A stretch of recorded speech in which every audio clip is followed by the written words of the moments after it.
Radar, meaning radio detecting and ranging, is a device used to detect distant objects by receiving radio waves that are reflected from an object. Prior to World War II, most people who were experimenting with radio waves and radars had very little attention.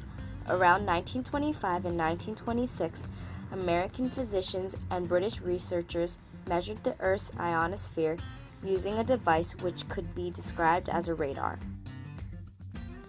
In 1934, researchers at the Naval Research Laboratory in Washington, D.C. worked on bouncing radio signals off of objects.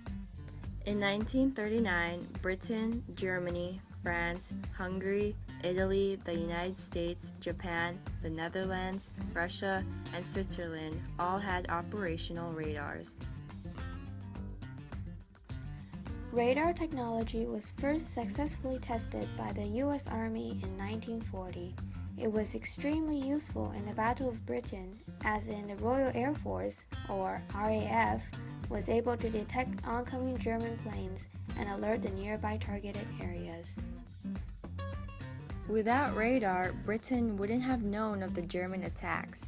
It even helped them prevent a major attack on an island in the Battle of Britain. The tragic attack on Pearl Harbor in 1940, Hawaii spotted the Japanese airplanes using radars, but the Navy thought it was their own force. After World War II, the progress in radar technology slowed down. Although it had delayed, the Doppler frequency shift and its utility for radar were known before World War II. Some examples of the Doppler effect are police radar guns and Doppler navigation radar to measure the velocity of the aircraft carrying the radar system. Radars are also used in the Navy to locate incoming enemy bomb raids and tracking opponents. Police officers also use speedometers to tell how fast someone is going based off of radar technology. In addition, both radar and sonar technology are used for detecting the location and speed of enemy aircrafts or submarines. Now that we have discussed what radars are, we will now talk about sonar technology. Sonar stands for Sound, Navigation, and Ranging, and it is used for underwater communication and navigation. In 1906, American naval architect Lewis Nixon invented the first sonar-like listening device to detect icebergs. During World War I, a need to detect submarines increased interest in sonar.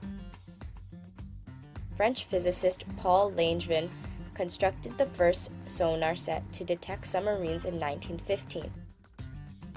In 1917, Canadian Robert William Boyle and A.B. Wood created the ASDIC, a sound detector for the anti-submarine division of the British Naval Staff. Americans later renamed it Sonar. During the war, the ASDIC, or sonar, as it was called by the Americans, were used on Royal Navy and American ships to locate submarines or U-boats. Although helpful in finding submarines, weather and water conditions made it even more difficult. The rapid advancement of underwater acoustics continued after World War II, with wartime developments leading to large-scale investigations of the ocean basins. Passive sonar systems were primarily used to detect noise from marine objects, such as submarines or ships, and marine animals like whales. Also, an active sonar transmits sound and then listens for that certain sound to bounce off an object and return back to the ship where it's received. It lets the submarine's crew find other ships or obstructions and determine the range and bearing of the object. But the downside to an active sonar system is that it can be detected more than twice the distance that the submarine can detect objects, which puts the submarine in a tactical disadvantage. As you can see, radar and sonar technology has impacted many lives until this day, and will continue to help make great advancements in the future.